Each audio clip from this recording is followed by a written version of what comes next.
Hello everybody and welcome to the playthrough for Pro Division in the Festive Cup Tournament. I'm playing from the second tee here and the video is sponsored by Golf Clash and Play Demics. Let's go!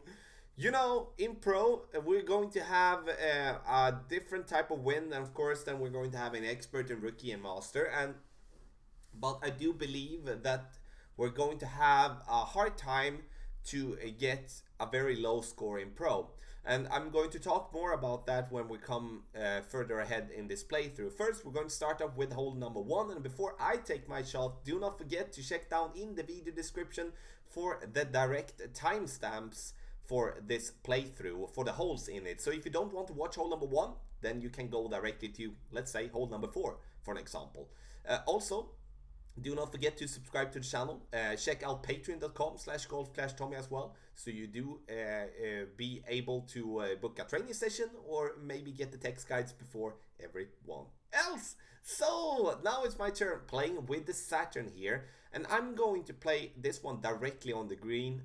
And why do I do that? Is because I do feel that that is going to be the best way for us to get an hole-in-one on it. We can, if we want to, take away a little bit of backspin, if we do want to have a little bit more room. But I feel like, okay, I'm going to play this one with max backspin, and I'm going to have like the 1/3 of the yellow ring, almost half of the yellow ring on inside the fringe there, on the plus 6 yard mark, with a tighter, with a power 3 ball, important to have in mind. And then I do have the Saturn level 9, playing at 3.5 rings, which is max distance with 10% extra. We hit it perfect, and the thing that I do want is to bounce my ball and come into the right side to fall back towards the pin. Very close to an hole-in-one, and the shot went extremely well in terms of how I planned to have it. Important there, 10% extra, very, very important to have with it there.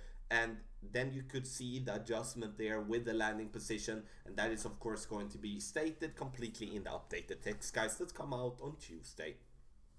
Hole number 2, now we do have some tailwind. It's too bad that we do not have that high tailwind, because with like a wind with a berserker with maybe a 9-10 mile per hour, we could in that case go full blast and hook this I will say hook this baby, but hook this ball as far as possible, and to take away as many obstacles. But with this low type of wind, it's going to be very risky, because if we do get into the rough or into the sand, like our opponent did there, we will not have a chance whatsoever to reach there. Having the XMI level 8, but I would play the same shot with an XMI level 5, Thor's Hammer 345, Apocalypse 345.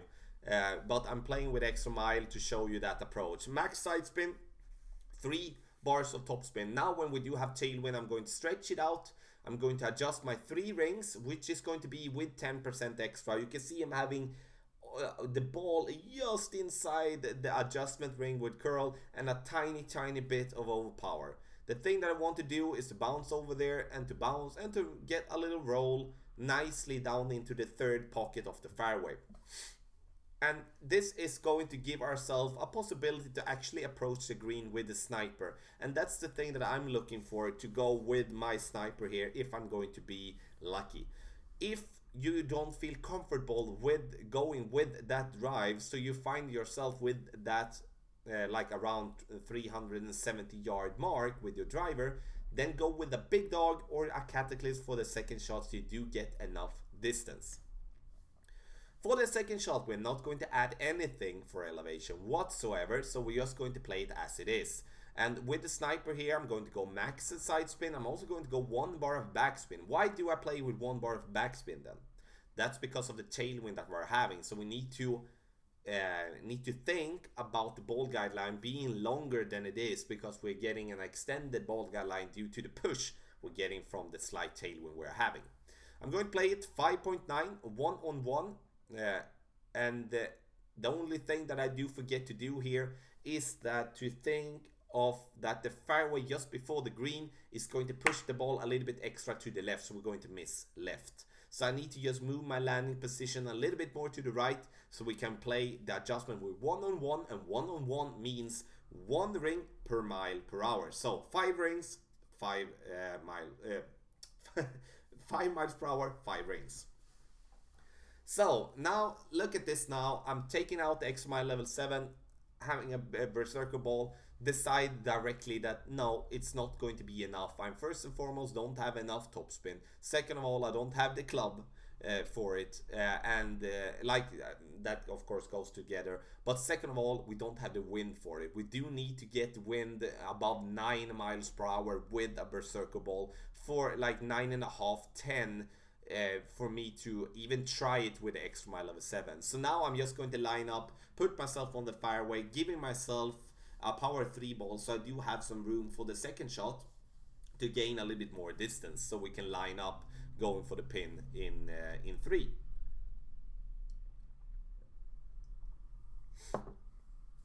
So you can see there that we did reach there to the top, and I basically just put my ball in almost max distance, and then just took my shot.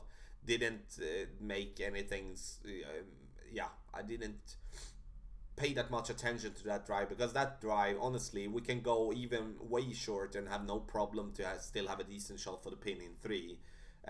Because that's the boring part, and that's the biggest difference in pro and in expert. Let's say we would be having playing in expert, we would most likely be having wind around 10-11 with a berserker, and then we should be able to clear the rough. Then that hole is going to be a little bit more fun. So now aiming up, so I'm finding myself as far as possible to the right side without endangering going into any piece of rough or bunker, because that's going to take away a good opportunity for the eagle from a distance. Hitting it perfect, which is good, and going there as top there as possible, getting it very, very close to the rough. Maybe it would be needed a little bit curl to the left to just take away the right side a little bit more, but it worked. And now from that distance we're going to have a thorn, and that is going to be a good opportunity for us to make the eagle.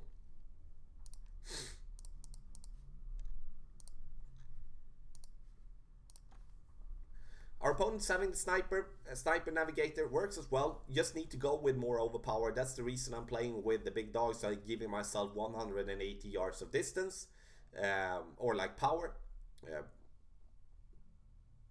That's going to help me big time. Now our opponent is getting very close to the rough as well. Works well, good shot. Definitely an opportunity here. So now I like this opportunity, absolutely. We just need to figure out how we're going to play this one. Are we going to play bouncing directly towards the pin, or are we going to play with backspin? And I like the backspin approach here, I really do, because it's going to be fairly straight backwards there. So I can aim directly at the pin without feeling that I'm going to have any problems in that way.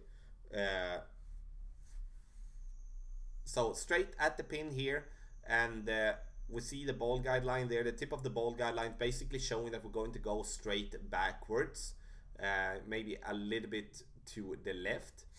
And the only problem here, I'm hitting it great, and then we're going to miss left. But you can see here the ball is coming down a little bit to the left there, so the best way to do is to aim max backspin, giving yourself 2 squares on the green on top of the pin, and then you aim on the right side of the cup with max backspin, no side spin whatsoever from that position. Hole number 4. We do want to play this one with the backbone. Our opponent is going to show us how to go with the guardian directly on green, which is going to be a play as well. But I'm going to show you going with the Goliath on the first piece of fairway, straight at the pin here, 1 bar of topspin, no side spin. You can see here I'm aiming slightly right of the pin, as the green is going to give myself a little push down from right to left. We are going to play this one in between medium and maximum distance with a long iron with 10% extra. You can see coming in very nicely and a little bit too much to the right. Otherwise we are definitely spot on with that par 3. Our opponent now is going to play with the guardian, and I would say that if you want to play with the guardian and going directly at the green with that backspin, please use a ball with a little bit more wind resistance, so you don't have to adjust that much down into the sand or into the rough.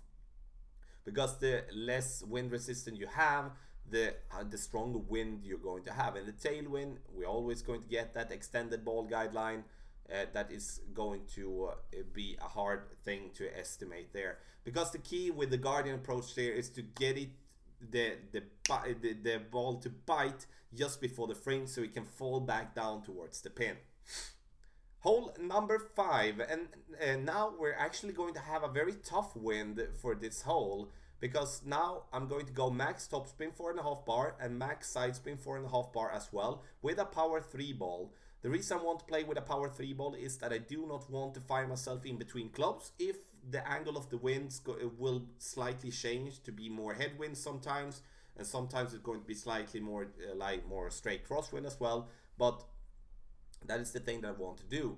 10% extra with max adjustment for my club, and I want this ball to bounce under the branches of the tree, and giving myself enough yards here on the fairway to give myself an open shot for the pin with my thorn. So I'm very pleased with that shot, and that's the shot that I'm going to go with every single time. I know we can go with more aggressive line going to the left, going over, but when the wind is pointing as it is, then we just need to play it safe, play it before the bunker and the rough on the right.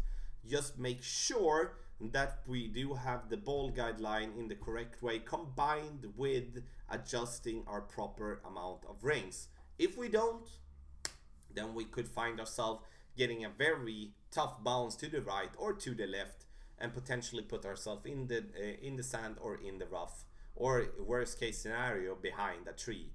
Now our opponent gets a very wow, what a roll. That's of course something that we don't want, and having that light pole oh wow, yeah, that's a very unlucky situation. Now I'm going to play this shot on the fairway before the green again, and as I'm estimating this one for being in between max and mid distance, but I'm slightly wrong. I should be adjusting this one as medium distance of my club. Aiming up, so now I actually see I'm aiming up too much to the right. I actually see that now. Aiming up too much to the right, you need to aim so the tip of the ball guideline is pointing at the right side of the cup, not outside as I'm doing now. And also that combined with adjusting for being in between medium and maximum distance, going to miss to the right, which is not that good. Coming in very close, like not very close, sorry, just like basically one square over adjustment. So that wasn't very close, but we can learn from that. Playing it in medium distance, very important, medium distance, and then we're going to go with 1 bar of backspin and aiming on the right side of the cup.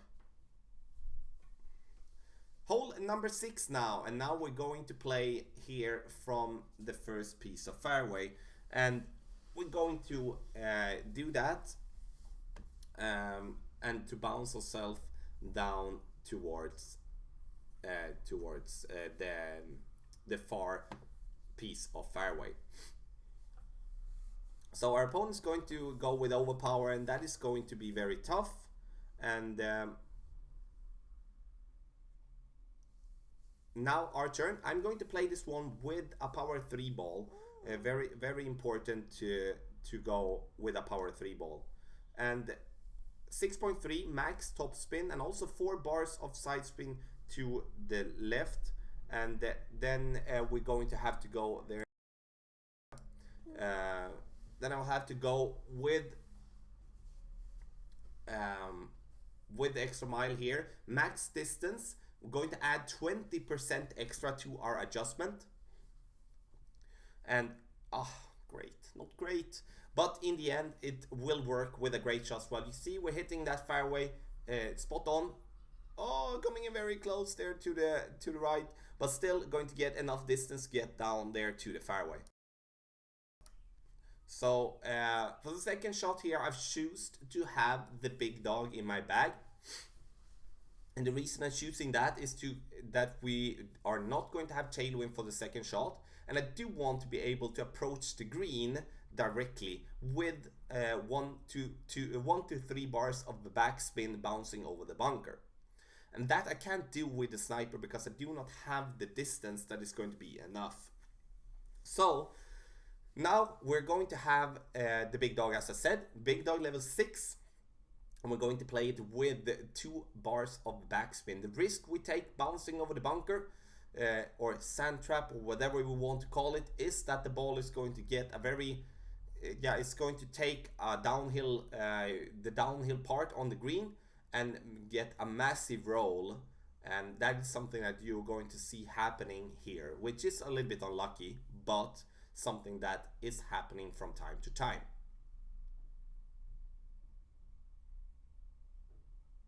Slight amount of overpower, as you can see we did stretch it out. I did estimate it to go with a little bit of overpower. Coming in, look at this roll here now, coming in very close, but the roll went like haywire, and in the end we secured eagle there. Important part is the drive. The drive is so extremely important. I can't stress that enough. Hole number 7, 3 more holes to go. Hole number 7 is a par 4, the last par 4 we're going to have. I'm going to play this shot in maximum distance of my club, and the maximum distance when we play with a power 2 ball. If you play with a power 3 ball, just make sure that you have the complete yellow ring inside the inside on the fairway amongst the rough there. Going to add, and not add, but we're going to play it one with 10% extra. Of course, add. Oh my god, Swinglish! We're going to play it with 10% extra to our adjustment here and going to aim up, so we're going to fall in on the left side of the fairway. The drive is important. If you do miss the drive, you cannot reach for the green in 2, especially if you miss it directly in the beginning. So you can see there I was very close to the rough for my drive. I'm going to push it back a couple of yards to just make sure I have some room if I do miscalculate the amount of rings that I'm going to play with.